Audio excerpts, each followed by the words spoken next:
Oggi vi parlo della mia esperienza e della mia storia professionale. Tutto ha avuto inizio quando avevo 7 anni. Ero completamente assorbito e incuriosito da un piccolo vocabolario di lingua italiana dove al suo interno c'erano delle pagine illustrate dei mestieri. Tra tutte le pagine dei mestieri che erano contenute in quel vocabolario ce n'era una che mi affascinava, mi incuriosiva. Completamente non riuscivo mai realmente ad immaginare come sarei potuto essere, nelle vesti di un orafo, di un creatore di gioielli. Così quando la mia professoressa di educazione artistica un giorno ha insistito dicendo: guarda, mi raccomando Antonio, una scuola a indirizzo artistico, non ti sbagliare, non fare sciocchezze. E io ho ascoltato il suo consiglio, anche perché sentivo proprio tutto me stesso che andava in quella direzione. E mi sono affacciato all'Istituto d'Arte con la specializzazione Orafa e ho scoperto che era davvero una passione quel mestiere. E ho continuato finché un giorno mi sono reso conto che sarei potuto anche partire per nuovi orizzonti, perché sognavo come tutti gli adolescenti sognano a quell'età, no? Di poter toccare la luna un giorno, sì, di poter essere veramente colui che creava i gioielli, perché all'epoca non avevo grandi esperienze professionali e nel mio circondario non avevo ancora trovato le giuste persone. Così mi sono lasciato guidare dalla cultura e leggendo ho scoperto che Firenze sarebbe stata la meta ideale. Sì, perché tutti sanno la culla dell'artigianato, del Made in Italy, della tradizione.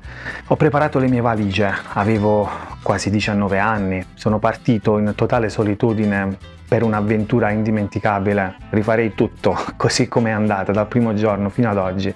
E ho avuto la fortuna di conoscere moltissimi maestri, tra l'altro Firenze, il contesto culturale fiorentino ha una particolare attenzione per tramandare la tradizione e sono un po' avversi verso l'innovazione, ma questo ha fatto sì che l'artigianato e la tradizione antica fosse stata protetta fino ad oggi. Così io ho approfondito attraverso diverse aziende, diversi maestri che mi hanno potuto tramandare quest'arte, questa maestria, tutte le tecniche antiche, ma col passare degli anni scoprivo che l'innovazione tecnologica spingeva tanto, cioè, nel senso che all'interno di questo mestiere cominciava a proporre le prime macchine a controllo numerico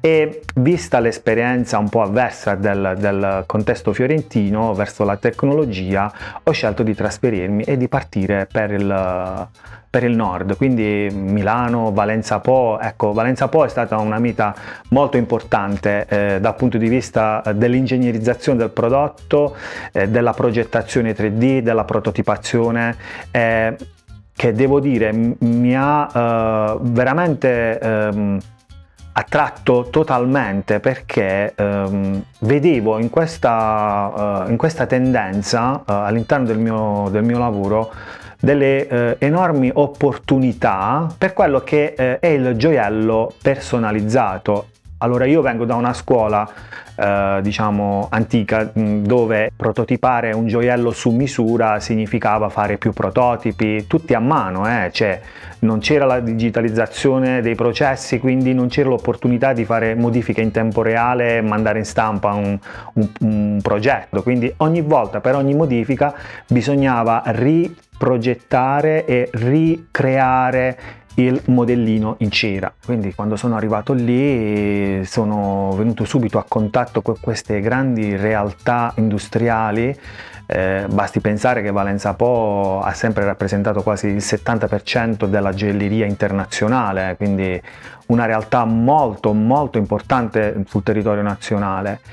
Ed è stato molto interessante perché ho potuto spaziare tra i vari software, tra le varie macchine di CNC, stampa per stratificazione e e a quel punto ho scoperto che c'era qualcosa che mi portava ancora fuori, verso un'altra meta, verso qualcosa che sentivo più vicino a me, e non era quello dell'ingegnerizzazione del prodotto, non era l'idea dell'accessorio prodotto per la massa, ma era la vera e propria radice del Made in Italy, cioè il gioiello esclusivo.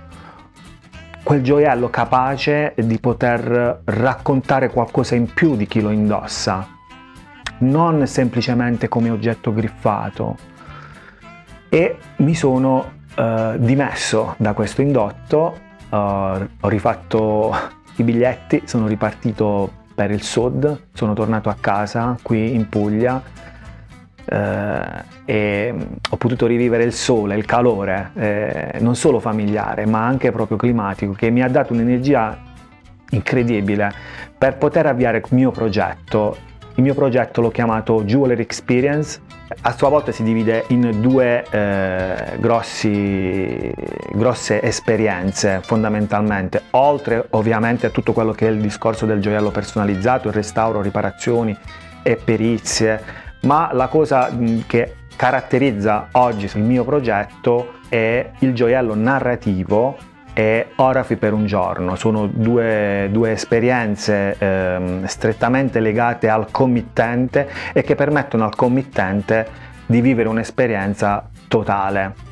Ma di questo vi parlerò nei prossimi video, seguitemi, vi aspetto, perché non parlerò solo di questo ma di tutto quello che riguarda il mondo del gioiello, i consigli pratici prima di un acquisto, che cosa bisogna sapere, a cosa bisogna fare attenzione, le gemme, la progettazione, la personalizzazione. Vi aspetto, a presto!